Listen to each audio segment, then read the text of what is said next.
প্রিয় ভাই।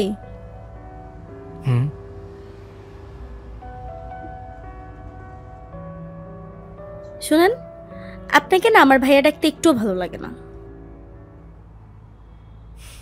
তো কি ডাকতে ইচ্ছে করে শুনি? আপনার কি মন খারাপ? না। মিথ্যে বলছেন?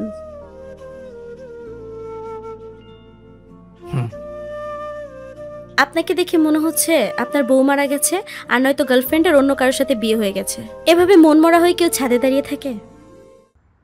মন খারাপ থাকলে কোথায় দাঁড়িয়ে থাকে অদিতি? আমার পাশে।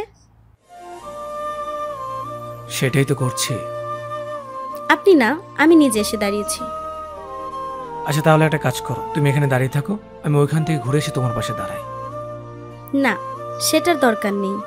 আমি মন খারাপের কারণটা জানতে চাই। তোমার মতো কেউ একজন। বিয়ে হয়ে গেছে? হ্যাঁ। বেকার ছেলেদের গার্লফ্রেন্ডদের যে দ্রুত বিয়ে হয়ে যায় জানেন না? জানি। তাহলে মন খারাপ করে আছেন কেন? কেউ চলে যায়, কেউ অপেক্ষা করে, এই কারণেই কেউ কষ্ট পায়, আবার সেই কারণেই কারো মুখে হাসি ফোটে।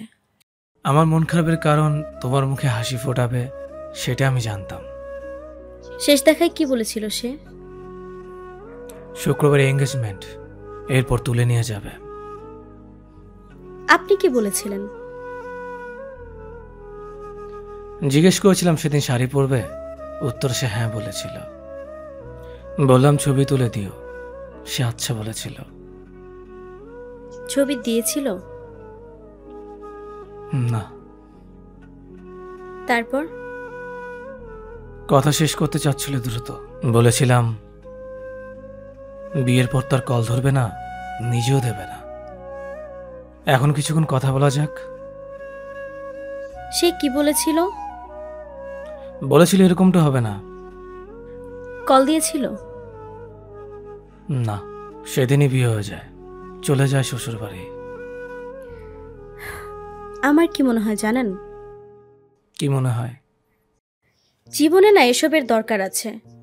সুখ, দুঃখ, কষ্ট, বেদনা, যে যাই বলুক না কেন, এসব জীবনকে উপভোগ করায়।